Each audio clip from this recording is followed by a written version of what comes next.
Welcome to our next talk as we approach the Westminster Confession of Faith. I find in general that people have one of two reactions to confessions or creeds.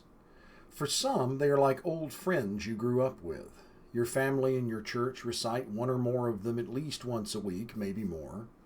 For others, they're like aliens, dropping in out of nowhere and claiming to have some significant power over your faith in life. In fact, some Christian denominations are taught actively to distrust creeds and confessions. I once taught a Sunday school at a tiny Baptist church in the Virginia mountains, and we decided to work our way through the Apostles' Creed. I later found out that members of the class were going to the pastor asking if it was really okay to talk about this or not. Today we'll take a short look at the Westminster Confession and where it came from, so you can have a better sense of what you're reading. As we've mentioned, one of the main purposes of our time together is to track and understand the transformation of the West from a medieval or pre-modern worldview into the insanity that is around us today. To give you some context, the Westminster Confession, published in 1647, comes at the tail end of the pre-modern, but before the real explosion of what we know as the modern. While, of course, there is no way it cannot be influenced by its historical period, it is important to realize that it does not represent an attempt to codify or worship a medieval or pre-modern point of view. Rather, it is an attempt at boiling down, with great care and deliberation, a biblical worldview and theology. This is very important to understand because, to be completely clear, we, as a class, are not, and I repeat, are not trying to suggest that medieval or pre-modern humanity is some kind of Christian utopian ideal, and that I want all of you to become pre-modernists instead of postmodernists or post-postmodernists.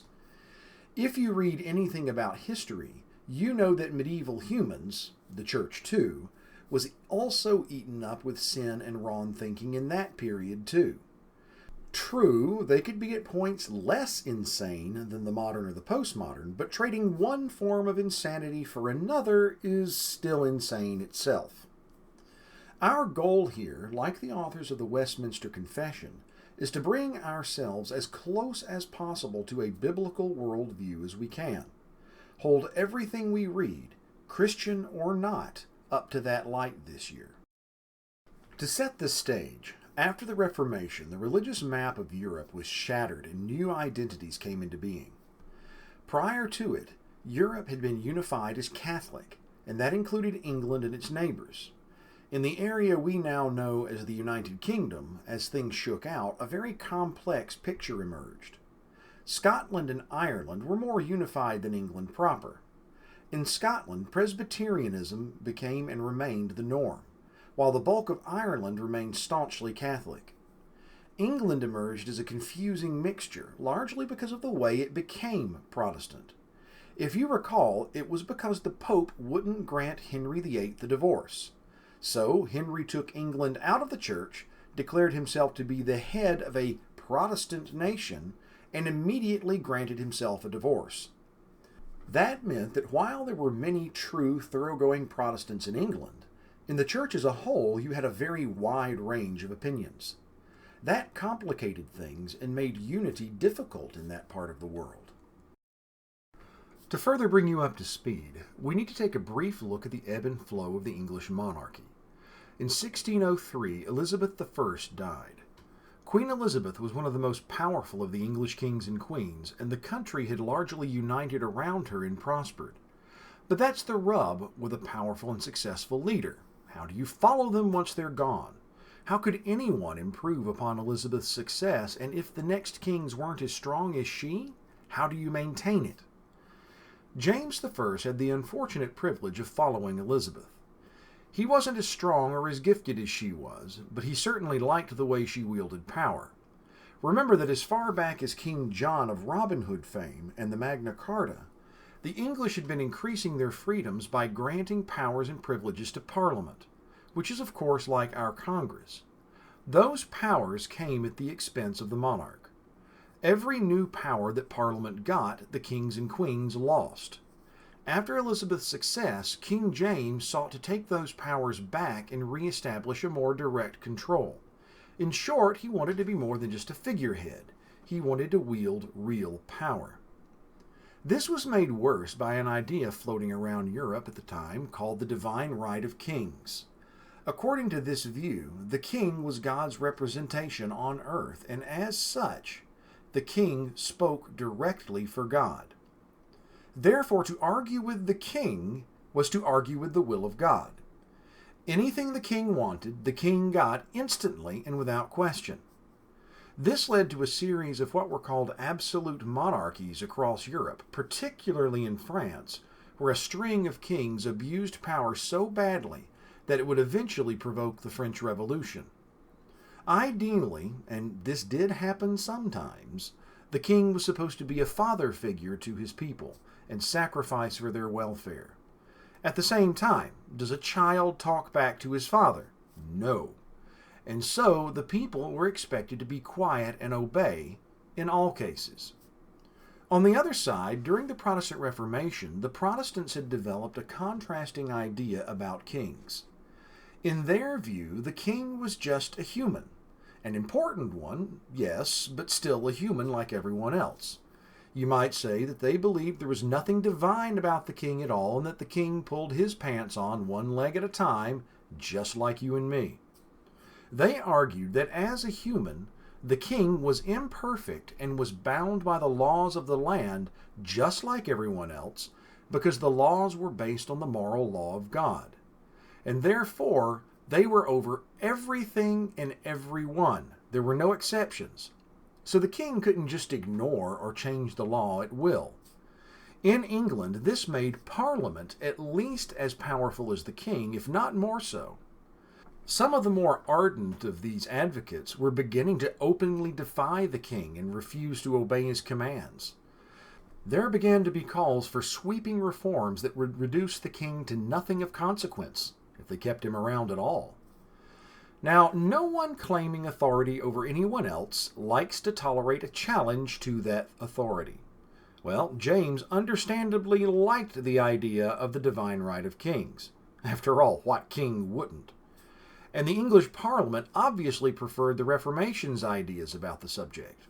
So a political pushing match developed between the two as James tried to seize power back from Parliament, and Parliament tried not only to prevent him from doing so, but went farther to bring the king under the law. As you might imagine, a crisis was brewing. If James was frustrating, his son Charles I was far worse. James had given and taken with Parliament, but increasingly Charles refused to listen to them at all. In 1642, he decided he had had enough. He raised an army and attacked Parliament, hoping to capture his enemies and disband Parliament entirely. He failed. Parliament then raised its own army, and for the next 4 years, civil war raged in England. And what makes a war civil, anyway? Aren't all wars by definition uncivil? Otherwise they wouldn't be wars. In this case, a civil war simply means that it involves two parts of a single government or country fighting each other inside that country, usually for control of that government. In this case, you had the supporters of the king, or cavaliers, against the supporters of Parliament, or the Roundheads, so called because they kept their hair cut short instead of the long flowing locks so popular at the time. As an aside, it's also worth noting that when you write about a, quote, civil war, you don't capitalize it. Why not? Because just the words civil war aren't a proper name. Americans often get confused on this point because the name of ours is the American Civil War, that's its proper title, and in context, very often over here in the U.S., we simply refer to it as the Civil War. And so, in that use, since it is a proper name, you capitalize Civil War. But if you just mean a more general civil war, in the technical use of the term, you use lowercase.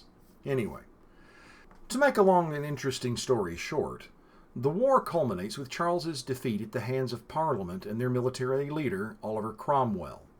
Charles loses his head in 1649, and for about 10 years, Parliament rules England directly as a commonwealth. They opted for radical reform, getting rid of the monarchy, the House of Lords, and even the Anglican Church itself. The problem with congresses and parliaments and commonwealths, though, is getting everybody on the same page and working together. And this radical approach was too much for many in England who wanted some reform but did not see the need for a complete revolution. Unfortunately for Cromwell and company, Cromwell was never able to get Parliament together on much of anything, and when he died of illness in 1658, England decided they had had enough of commonwealths and they brought back Charles II. They pretty much set everything back the way it was in 1642, making this whole mess and whole episode generally pointless. A key point for our discussion here is that this wasn't just a political war. The Christian idea of separation of church and state had not yet been implemented in the English system, so this means that the stakes were much higher for religious people than otherwise might have been. Now, wait a minute. Did he just say Christian idea of separation of church and state? Yes, actually I did. In fact, the original idea was mainly Protestant. The Protestants faced so much persecution and discrimination over the course of the Reformation and the years afterward that, especially in America, they developed the idea that the government should keep its grubby paws off of religion and let the people worship as they felt led. That is where the whole idea got started, not in the fevered brain of some progressive atheist. Now, it's important to note that this version of separation of church and state was very different from the one you're probably familiar with. In this case, the wall worked only one way. Government could not dictate to religious people, but religious people were free to express themselves and influence government and its laws at will. That should only make sense, after all, because religious people should have the same rights to express themselves as anyone else. The modern conception, which we will eventually come back to in a future lesson, was essentially created by the Supreme Court in the 1960s. It flips the whole thing on its head by effectively banning religious expression in public, but making religion subject to the government and courts. In any case, what you see here is why many Christians supported the original idea of separation of church and state. With the King of England also the head of the English Church, any political disagreement with the king immediately also became a religious issue. And if the king took absolute control of the country, he would be able to take absolute control of the church. This made the situation easily as much about religion as it was about politics, and religious leaders were swept up into it. And so, what does all of this have to do with the Westminster Confession of Faith? The key issue is unity amidst chaos, or the need for it. Remember we said that Ireland, Scotland, and England itself were widely divergent in religious organization. During the conflict, Parliament wanted to try to bring people together, give them something to unify behind, indeed, as Christ and Paul both encouraged. So they called an assembly of theologians from a broad range of churches to come together and produce a document that focused on what everyone had in common and with which they all could agree. The goal was to unify worship and theology across the various kingdoms.